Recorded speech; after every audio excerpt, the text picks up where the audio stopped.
Manoj twist అయితే అదిరిపోతుందండి. చివరి వరకు స్కిప్ చేయకుండా చూసేయండి. గుండె నిండా గుడి గంటల్లో రాబోయే కథలో ఏం జరగబోతుందో ముందుగానే మీరు తెలుసుకోవాలనుకుంటే తప్పకుండా మా ఛానల్ని సబ్స్క్రైబ్ చేసుకొని పక్కనే ఉన్న గంట సింబల్పై ఆల్ని క్లిక్ చేయండి. వీడియో నచ్చితే తప్పకుండా లైక్ చేయండి. రవి ఇలా అడుగుతూ ఉంటాడు. ఆ రోజు ఇల్లు తాకట్టు నుంచి విడిపించడానికి మీ నాన్న డబ్బులు ఇచ్చాడని 18 లక్షలు తీసుకొచ్చావు కదోదిన, ఆ డబ్బులు ఎక్కడి నుంచి వచ్చాయి నీకు అని అడుగుతూ ఉంటాడు. అప్పుడే అందరూ కూడా రోహిణి ఏం చెప్తుందని ఆశ్చర్యంగా చూస్తూ ఉంటే పార్లర్లు అమ్మేసి తీసుకొచ్చాను అని రోహిణి అనగానే ఒక్కసారి ప్రభావతి షాక్ అయిపోతూ ఉంటుంది. దుర్మార్గురాలా, ఇప్పటి వరకు కూడా కోటీశ్వరరాలు అని అబద్ధం చెప్పావనుకున్నాను, కానీ ఇప్పుడు పార్లర్లు కూడా అమ్మేశావని నాకు ఇప్పుడే అర్థమవుతుంది. నువ్వు ఎంత నాటకం వేశావో, ఎన్ని అబద్ధాలు ఆడావో అని అంటూ చాలా బాధపడుతూ ఉంటుంది ప్రభావతి. అప్పుడే సత్యం, ఏమ్మా ఇంకెన్ని రహస్యాలు దాచిపెట్టావు నువ్వు? అసలు ఇన్ని అబద్ధాలు ఆడి మా కుటుంబాన్ని మోసం చెయ్యాలనుకున్నావా? నీ మీద ఎంత నమ్మకం పెట్టుకుందది. మీనాని డబ్బు లేనిదాన్నని, అలాగే నిన్ను కోటీశ్వరాలు అని నెత్తిని పెట్టుకుని చూసుకుంది కదా అని అంటూ ఉంటాడు సత్యం. జరిగిందేదో జరిగిపోయింది. ఇప్పుడు కన్నా మనోజ్కి మంచి భార్యగా, ఇంటికి మంచి కోడలుగా నీ బాధ్యతని నిర్వర్తించు అని చెప్తూ ఉంటే, అవును మనోజ్ బాధ చూడలేక నేను కూడా అదే చెప్తున్నాను.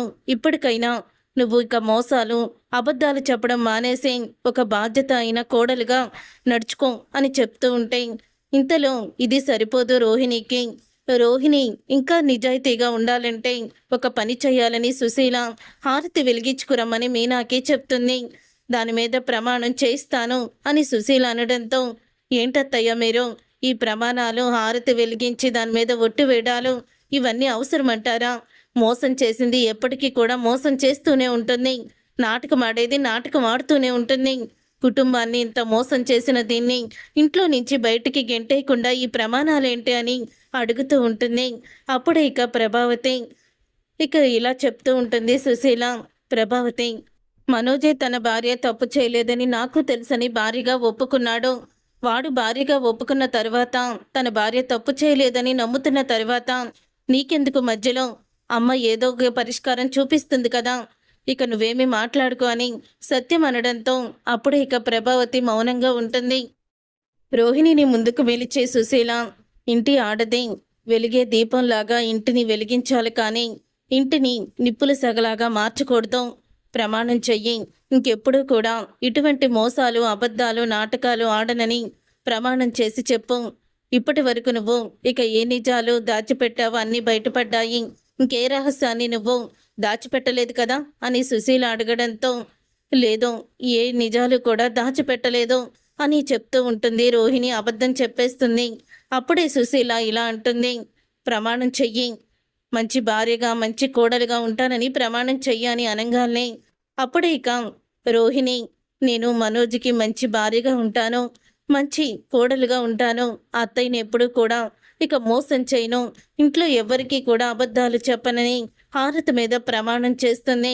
మనసులో చింటూ గురించి నిజాన్ని దాచుకొని రోహిణి. తర్వాత సుశీల సత్యం ప్రభావతి కాళ్ళ మీద పడి క్షమాపణ చెప్పమని రోహిణితో అంటుంది. అదేంటి బామ్మ, తను చేసిన తప్పుకి శిక్ష అనుభవించింది, హారతి మీద కూడా ఒట్టు వేసి ఇంకెప్పుడు కూడా తప్పు చేయనని, నమ్మకంగా ఉంటానని, నమ్మక ద్రోహం చేయనని చెప్పింది, మళ్ళీ ఇలాంటివి ఎందుకు అని అడుగుతూ ఉంటాడు మనోజ్. రే, తప్పు చేసిన వాళ్ళు మళ్ళా తప్పు చేయకుండా ఉండాలంటే ఇలాంటివి చేయించినప్పుడే వాళ్ళకి గుర్తొస్తాయి. అందుకనే వాళ్ళకి గుర్తుండాలంటే ఇప్పుడు ఇలా చేయించాల్సిందే. ఇంకోసారి అబద్ధం ఆడాలంటే రోహిణి భయపడిపోవాలి. మీ అత్తగారు మాంగారు కాళ్ళ మీద పడి ఇంకెప్పుడు కూడా ఇలాంటి తప్పులు చేయనని క్షమాపణ చెప్పు అని అంటూ ఉంటే, ఏదో మీరు క్షమాపణ చెప్పమంటే తను చెప్పడానికి కాళ్ళు పట్టుకుంటుందేమో, కానీ జీవితంలో దీన్ని నేను క్షమించను, ఇది చేసిన మోసాన్ని కూడా నేను మర్చిపోను అని ప్రభావతి అంటుంది. మళ్ళీ ఇక అది కాదు అని సత్యం చెప్తూ ఉంటాడు. ఇక ప్రభావతి అలాగే సత్యం కాళ్ళు పట్టుకొని క్షమాపణ అడుగుతుంది రోహిణి. తర్వాత రోహిణిని లోపలికి వెళ్ళిపోమంటుంది సుశీల. వెళ్ళిపోయిన తర్వాత ఇక ప్రభావతితో ఇలా అంటూ ఉంటుంది, రోహిణి నీ దగ్గర పేరు తెచ్చుకోవాలని తను ఇన్ని అబద్ధాలు ఆడింది. రోహిణి మోసం చేయడానికి మొదలు నువ్వు చేసిన తప్పే. నీకున్న డబ్బు దాహం, డబ్బుకి నువ్వెంతలాగా దాసోహం అయిపోతావో, నీకున్న డబ్బు పిచ్చి వల్లే రోహిణి ఇలా అబద్ధాల మీద అబద్ధాలు చెప్పుకుంటూనే వెళ్ళింది. మీనా ఎంత మంచిది. ఏ రోజైనా నీకు ఎదురు చెప్పిందా? తను అబద్ధాలు ఆడదు, మోసం చేయదు. కేవలం తను ఒక పేదింటి అమ్మాయని, పూలమ్ముకునే ఇంటి నుంచి వచ్చిందని తనని లోకు చేసి ప్రతిసారి కూడా రోహిణి కోటీశ్వరాలు, తనకి ఇది అలవాటు లేదు, అది అలవాటు లేదు అంటూ తనని నెత్తిన పెట్టుకున్నావు. రోహిణి ఇవన్నీ చూసి రేపటి రోజున తను కోటీశ్వరాలు కాదు అని తెలిస్తే అప్పుడు నువ్వు ఇచ్చే ట్రీట్మెంట్ ఇలాగే ఉంటుందని భయంతో తను మాత్రం అసలు కూడా నిజాలను బయట పెట్టకుండా నీ ముందు మార్కులు కొట్టేయడానికి ఇన్ని అబద్ధాలు ఆడుకుంటూ వచ్చింది అని సుశీల అయితే చెప్తుంది. ఇక మీదటైనా అందరినీ సమానంగా చూడడం నేర్చుకో అని సుశీల ప్రభావతికి క్లాస్ పీగుతుంది. పక్కనే ఉన్న రవి, ఎందుకమ్మా పేదవాళ్ళు, డబ్బున్న వాళ్ళు అని ఎందుకు నువ్వు అలా చేస్తావో, అలా చూస్తావో? ఎవరు తినేది అదే అన్నం, ఎవరికైనా ఒకే ఆకలి వేస్తుంది. ఇంకా నీకు తేడా కనిపించడం లేదా? అని ఆకలేస్తే అన్నం తింటాం కానీ డబ్బు తినలేం కదా అని రవి కూడా చెప్తూ ఉంటాడు. తర్వాత ప్రభావతి, ఇక మీదట ఆ రోహిణిని నేనేమో నెత్తున పెట్టుకొని తిరగను, దాన్ని ఎలాగా ట్రీట్మెంట్ చేయాలో అలాగే చేస్తాను అని చెప్తూ ఉంటుంది ప్రభావతి. ఇంతలో సత్యం, అసలు రోహిణి ఇలా తయారవడానికి కారణం నువ్వే అని మళ్ళీ తిడుతూ ఉంటాడు. అప్పుడే ఇక అంటూ ఉంటుంది సుశీల, ఇవన్నీ కూడా మనసులో పెట్టుకొని రోహిణిని బాధ పెట్టుకో. ఇప్పటికైనా నువ్వు మంచిగా చూసుకొని ఈ డబ్బున్న కోడలు, డబ్బు లేని కోడలు అంటూ వ్యత్యాసం చూపించకుండా అందరినీ సమానంగా చూడు. అప్పుడు అందరూ కూడా ఒకేలాగా ఉంటారు అని చెప్తూ ఉంటుంది సుశీల. గదిలోకి వెళ్ళిన తర్వాత ఇక రోహిణి మనోజ్తో ఇలా అంటూ ఉంటుంది. మనోజ్, నువ్వు నన్ను కాపాడి మంచి పని చేశావు. నువ్వు నింద వేసుకున్నావు, ఈ నిజం తెలిసిందని నన్ను రక్షించడానికి నువ్వు ఇలా అబద్ధం చెప్పావు. నాకు తెలుసు నా మీద నీకెంతో ప్రేమ ఉంది అని అంటూ ఉంటే ఇదేదో నీ మీద ఉన్న ప్రేమతోనో లేకపోతే జాలితోనో కాదో, నువ్వు ఇంట్లో నుంచి వెళ్ళిపోతావని అసలు కన్నా కాదో, ఇది నన్ను నేను రక్షించుకోవడానికి, 10 మందిలో నా గౌరవాన్ని నిలబెట్టుకోవడానికి. అందరూ కూడా పెళ్ళము చేసిన మోసం చేసినవాడు చెవట దద్దమ్మ ఫూలని అందరూ నన్ను అవమానిస్తున్నారు. ఆ అవమానాన్ని ఎలా తట్టుకోవాలో, ఎలా తీసేయాలో కూడా తెలియక ఇప్పుడు నువ్వు కోటీశ్వరాలువి అస్సలు కూడా కాదు. జీవితంలో నువ్వు చేసిన మోసాన్ని నేను క్షమించలేను అని చెప్తూ ఉంటాడు మనోజ్. నీకు చెప్పే అవకాశం ఉన్నా కూడా నా దగ్గర ఈ నిజాన్ని దాచిపెట్టాం. నువ్వు కోటీశ్వరాలువని నేను పెళ్లి చేసుకోలేదు. నీ మీద ఇష్టంతోనే, ప్రేమతోనే నేను నిన్ను పెళ్లి చేసుకున్నాను. కానీ నువ్వు మాత్రం కోటీశ్వరాలు కాదన్న నిజాన్ని నా దగ్గర కూడా దాచిపెట్టి నన్ను ఎంతగానో మోసం చేసి నిలువెల్లా అందరి ముందు నన్ను ఫూల్ని చేశావు అని అంటూ ఉంటాడు మనోజ్. అది కాదు మనోజ్, నేను కోటీశ్వరాలు అని చెప్పింది అబద్ధమే. నేను నాటకాలు ఆడాను, మోసం చేశాను. కానీ నీ మీద ఉన్న ప్రేమ మాత్రం మోసం కాదు అని అంటూ ఉంటే అప్పుడే ఇక ఆ మాట విని, చాలు ఇక నువ్వు నా దగ్గర ఇక ఏ విషయాలు కూడా చెప్పొద్దు అని అంటూ మనోజ్ అయితే విసుక్కుంటాడు. అది కాదు మనోజ్, నా ప్రేమ నీకు ఎలా చెప్పాలి? నీ మీద ఒట్టేసి చెప్తున్నాను అని అంటూ ఉంటే, నా మీద ఒట్టు మాత్రం వేయొద్దు. నీ మీద నమ్మకమే పోయిందంటే నా మీద ఒట్టు వేస్తావేంటి? ఇప్పుడు నీ మీద నాకున్న కోపాన్ని తగ్గించుకోవడానికి నన్ను కూడా చంపేద్దాం అనుకుంటున్నావా ఒట్టు వేసి అని అంటూ ఉంటాడు మనోజ్. అది కాదు మనోజ్, నా మీద ఒట్టు. చెప్పాను కదా, నీలాంటి అబద్ధాలు ఆడేవాళ్ళు ఎన్ని ఒట్లైనా వేస్తారు, అబద్ధపు ఒట్లు. నేను ఇంకా నన్ను నమ్మదలుచుకోలేదని విసుక్కుంటూ బయటికి వెళ్ళిపోతాడు. అప్పుడే రోహిణి గదిలో కూర్చొని బాధపడుతూ ఉంటుంది, అన్నీ తలుచుకొని ఏడుస్తూ ఉంటుంది. తరువాత రవి, శృతి, బాలు, మీనా టెర్రస్ మీద మాట్లాడుకుంటూ ఉంటారు.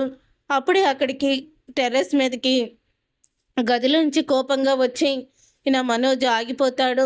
వీళ్ళేంటి ఇక్కడ ఉప్పర్ మీటింగ్ పెట్టారు అని మనోజ్ అయితే అనుకుంటూ ఉంటాడు. తర్వాత ఇప్పటికైనా మా అమ్మ పాపం వదిన్ని క్షమించింది అని రవి చెప్తూ ఉంటే, ఇంకా మీరు పార్లనమ్మని నమ్ముతున్నారా? నేనైతే నమ్మడం లేదు. తను వాళ్ళ నాన్న జైల్లో చనిపోయాడని ఫోటో తీసుకువచ్చి అందరి ముందు పెట్టి నటించింది. కానీ ఇప్పుడు చెప్పిన స్టోరీ కూడా నాకు అస్సలు కూడా నమ్మబుద్ధి కాలేదు.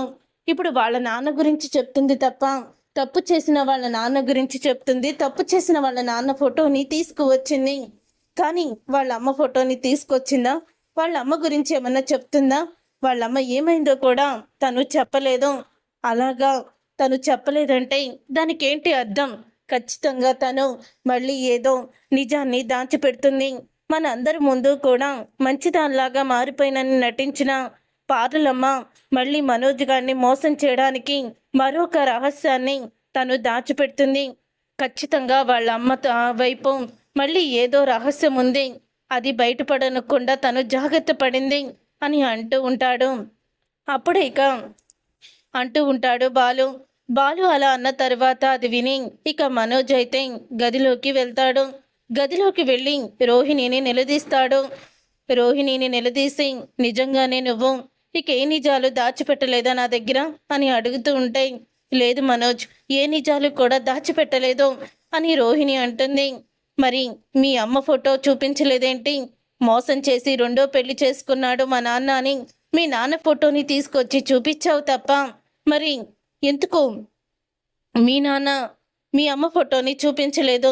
మీ అమ్మ గురించి చెప్పలేదు చెప్పు అని అడుగుతూ ఉంటే, అప్పుడే ఇక ఆ మాట విని ఒక్కసారే షాక్ అయిపోతూ ఉంటుంది రోహిణి.